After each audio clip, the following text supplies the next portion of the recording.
Primeira Guerra Mundial, para ele, se esse acordo fosse feito na íntegra, seria a última guerra, o último grande conflito que acabaria com todas as guerras, porque todo mundo colaboraria, todo mundo seria idealmente bom, todo mundo conseguiria estabelecer relações de cooperação e comércio, e dessa forma você conseguiria diminuir e eliminar o fantasma do militarismo, do conflito e da guerra.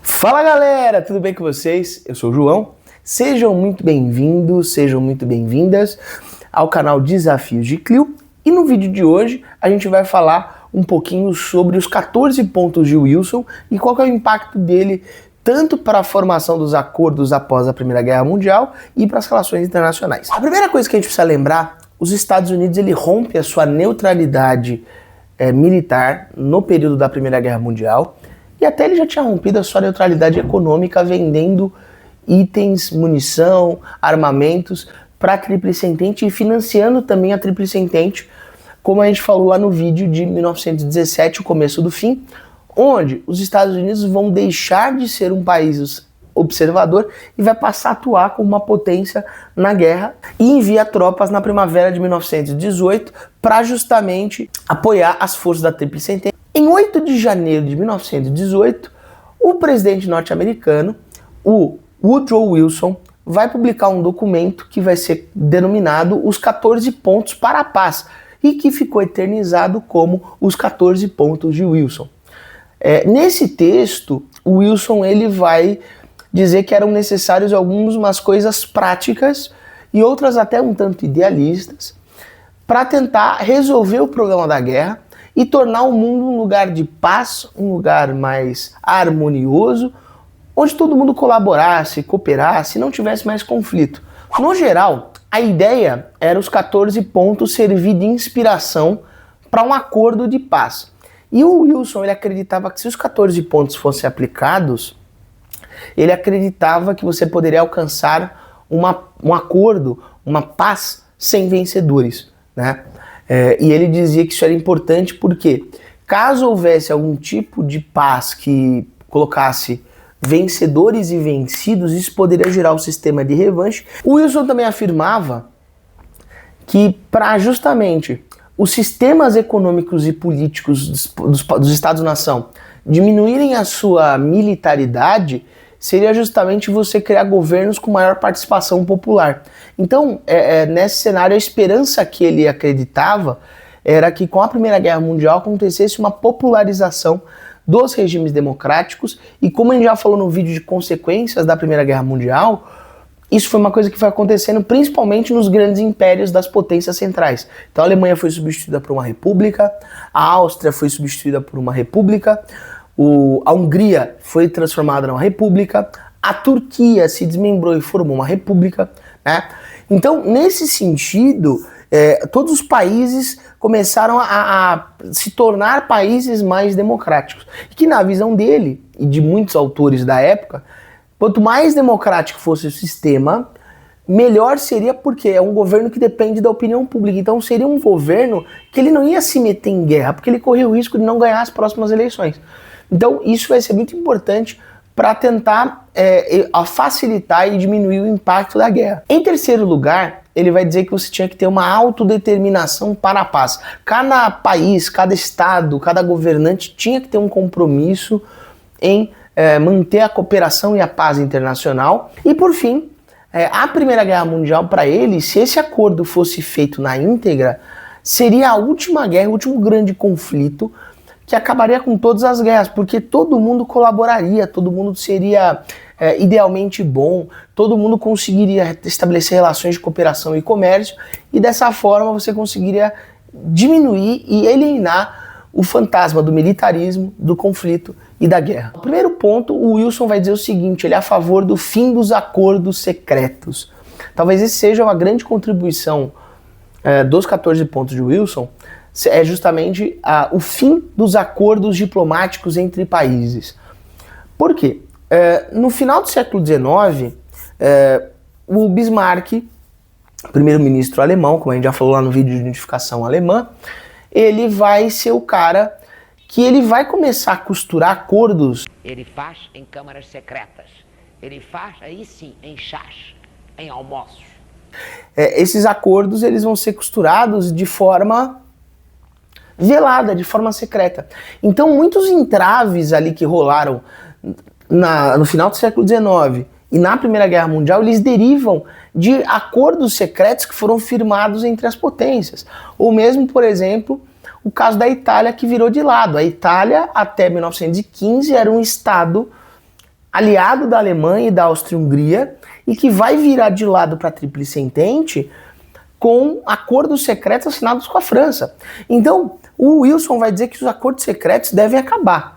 Todo acordo que um país fizer com o outro tem que ser às claras, tem que ser transparente com as outras potências. E não só transparente com as outras potências, transparente com o seu próprio povo que, de acordo com ele, teria elegido aquele governo. Então, nesse sentido, o sistema democrático, ele exige essa transparência. Então, os acordos e a diplomacia aberta, a diplomacia transparente, seria uma forma de você mostrar e diminuir os impactos de acordos secretos e rixas entre esses países. O artigo 2 vai determinar justamente a livre navegação dos mares pelas potências e o terceiro, ele vai determinar o livre comércio entre os países. Então, o que a gente pode relacionar desses dois pontos? Primeiro, no pós-guerra, você tem que incentivar muito mais o comércio entre os países e a cooperação. Por quê? Primeiro, você tem países que estão saindo da guerra extremamente endividados, devastados, com perdas econômicas, perdas populacionais e que estão em crise. E a forma de você recuperar esses países vai ser como? Através da cooperação, do investimento, a partir do comércio. Então, se eu tiver uma livre navegação dos mares e um livre comércio, eu vou diminuir as barreiras bélicas entre os países. O item número 4 também, ele daria pra gente classificar que o item 4 vai ser uma idealização também, porque o Wilson vai dizer que se a partir do comércio, a partir da livre navegação, a partir da cooperação você consegue países negociando de forma aberta e o fim dos acordos, o ponto número 4 é, eu não preciso mais de armamentos. Então, os países vão reduzir os seus arsenais, vão reduzir os seus equipamentos, vão reduzir o setor de pesquisa.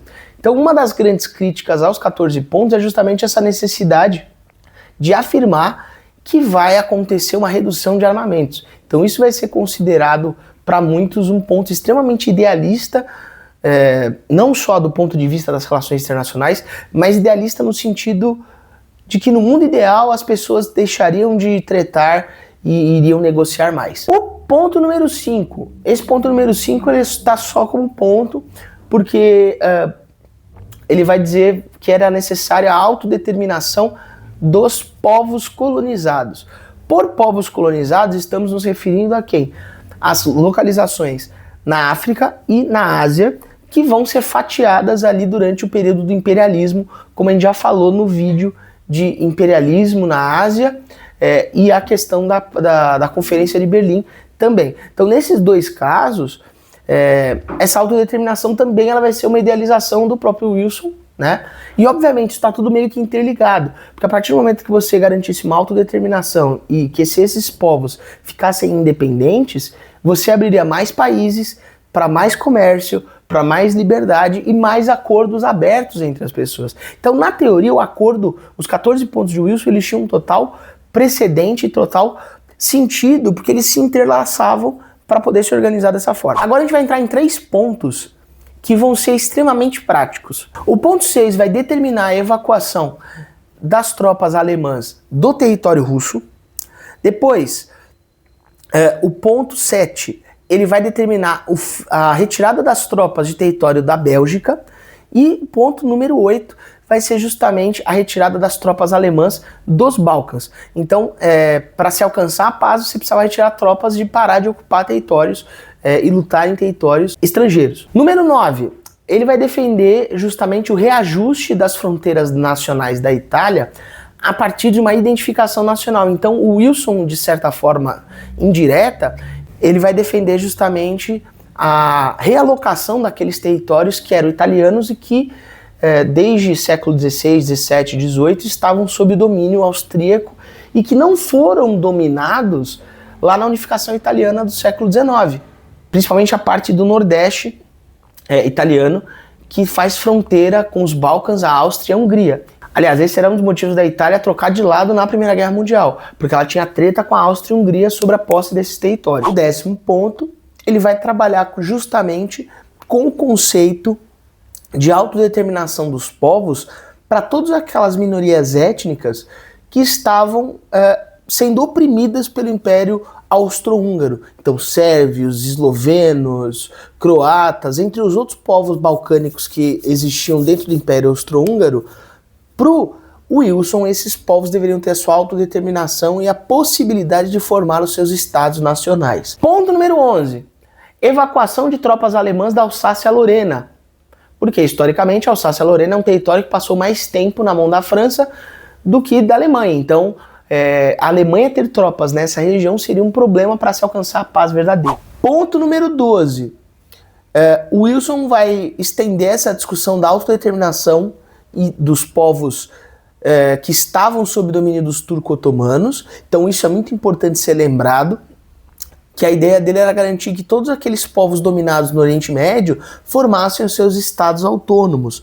E vale lembrar que o desmembramento do Império Turco-Otomano e a formação da Turquia moderna vão se dar com acordos que não tem muita ligação com os 14 pontos, porque você vai ter 2 tratados internacionais, o Tratado de Sèvres e depois o Tratado de Lausanne, que vão determinar a formação dos estados como a gente conhece hoje em dia. Iraque, a Síria, entre outros estados nacionais. O acordo número 13 vai ser a independência e a autonomia para a Polônia. Lembrando que no final do século XIX a Polônia estava dividida entre território russo e território alemão. Não existia o Estado independente da Polônia, embora historicamente a Polônia tenha sido um reino e conseguiu dominar uma região interessante ali no leste europeu, e ela teve sempre esse equilíbrio, esse balanço entre épocas de domínio estrangeiro e épocas de autonomia. Então Wilson defendia que a Polônia fosse restaurada e que fosse garantida a sua independência e autonomia. O povo polaco, o povo polonês, já existia nessa região. Então, para ele deveria ter uma autodeterminação para a recriação da Polônia enquanto Estado moderno e que ela tivesse o pleno acesso ao mar com a cidade livre de Danzig, que acabou virando depois a causa do corredor polonês, que vai ser justamente o acesso para o mar. Número 14, a criação da Liga das Nações. O 14º ponto talvez seja um ponto que na prática ele tentou criar essa organização, mas ela falhou por alguns motivos. Mas na teoria, a ideia da Liga das Nações era garantir a manutenção da paz e prevenir novos conflitos tais quais a Primeira Guerra Mundial, e ao mesmo tempo a função da Liga das Nações era garantir a integridade territorial de cada país membro. Obviamente, a Liga das Nações teve problemas, isso vale depois um vídeo próprio, mas alguns dos problemas foram: alguns países não fizeram parte da Liga das Nações, outros nem sequer chegaram a ratificar a Liga das Nações. Então a Liga das Nações ela nasce meio entre muitas aspas, capenga, porque não tem todos os países, não tem países que são propositalmente excluídos por N fatores. Qual a grande herança dos 14 pontos de Wilson? Vai ser uma série de diretrizes que vão ser parcialmente seguidas para a implementação de acordos e tudo mais. O Wilson ele vai ser um presidente extremamente idealista, né? Ele é um democrata, ele é liberal, né? E ele vai defender justamente o uso do comércio, da diplomacia, da cooperação e do comércio para justamente impedir novos conflitos. E uma vez que a democracia fosse um sistema cada vez mais popular, as pessoas dependeriam da opinião pública. Então, normalmente, é muito comum se associar o presidente Wilson e seus 14 pontos como sendo um documento totalmente idealista, no sentido de organizar as relações internacionais a partir desse viés menos militarista, certo? Como a gente já falou no vídeo de geopolítica. E a Liga das Nações vai ser justamente o processo onde os estados vão infelizmente acabar entrando em mais um conflito porque ela não funcionou operacionalmente falando. Beleza? Então é isso, galera. Se você gostou desse vídeo, deixe seu like, comenta, compartilha com seus amigos e lembre-se sempre, dúvidas e desafios, chama a Clio.